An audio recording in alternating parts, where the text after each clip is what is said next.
It must renew itself in its capacity to innovate, but also importantly, and maybe more importantly today than ever before, and remain engaged in the world. That perspective has defined his presidency and is one that is helping to shape the conversation, the needed conversation about Europe's future.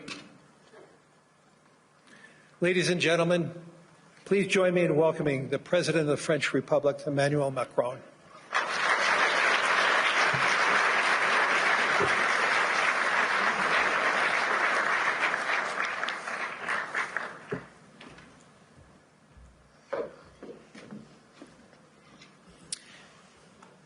Thank you very much, Lai, for your words. Your Majesties, distinguished heads of state and governments, President Lagarde, ministers, ambassadors, business leaders, ladies and gentlemen. I'm extremely happy to be here, and it's great to be here, as the Financial Times would say. And it's a time of peace, stability, and predictability.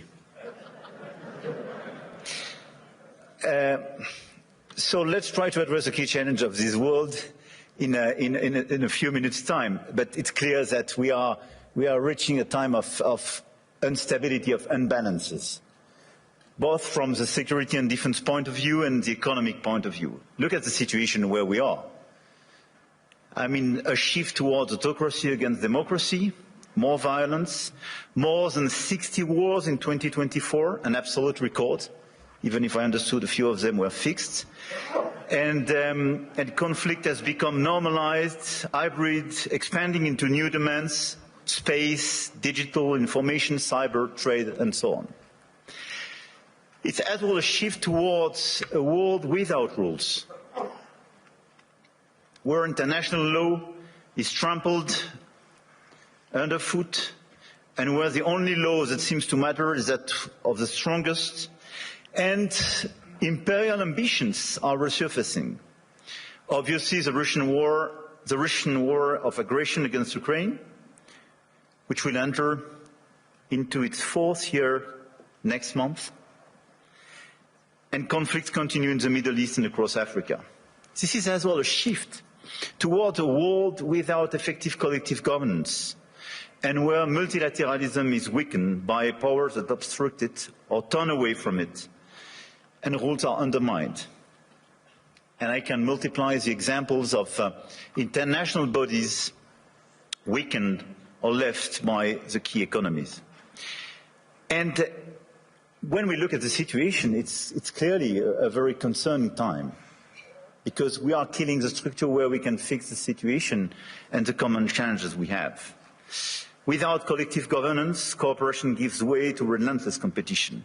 Competition from the United States of America through trade agreements that undermine our export interests, demand maximum concessions, and openly aim to weaken and subordinate Europe, combined with an endless accumulation of new tariffs that are fundamentally unacceptable, even more so when they are used as leverage against territorial sovereignty.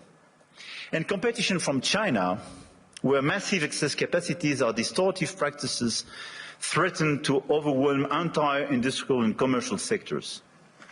Export control has become more dangerous new tools, destabilizing global trade and the international system.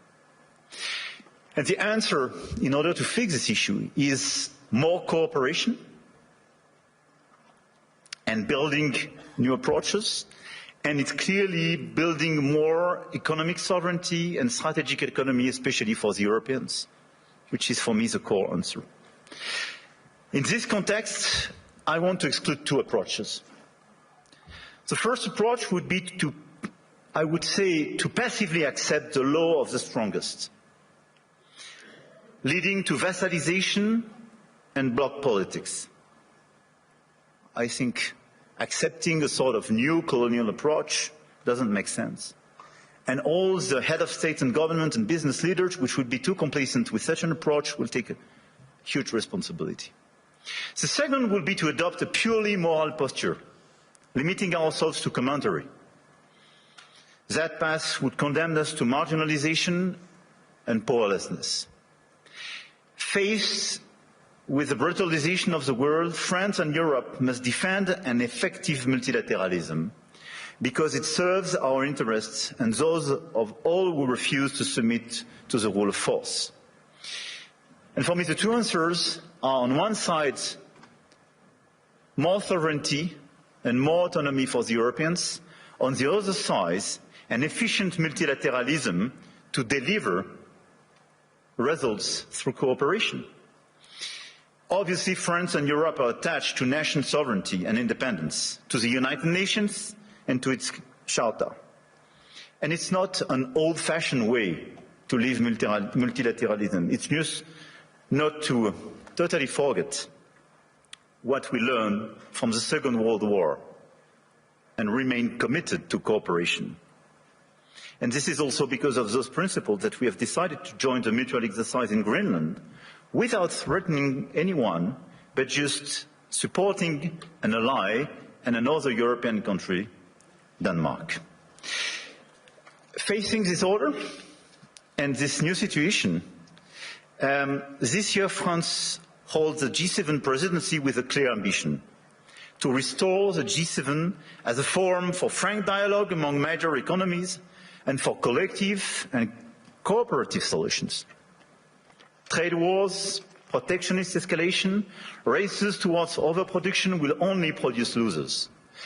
This is why addressing global economic imbalances is our key priority. And if we look at the situation, the current imbalances are due to some key phenomena, and we all have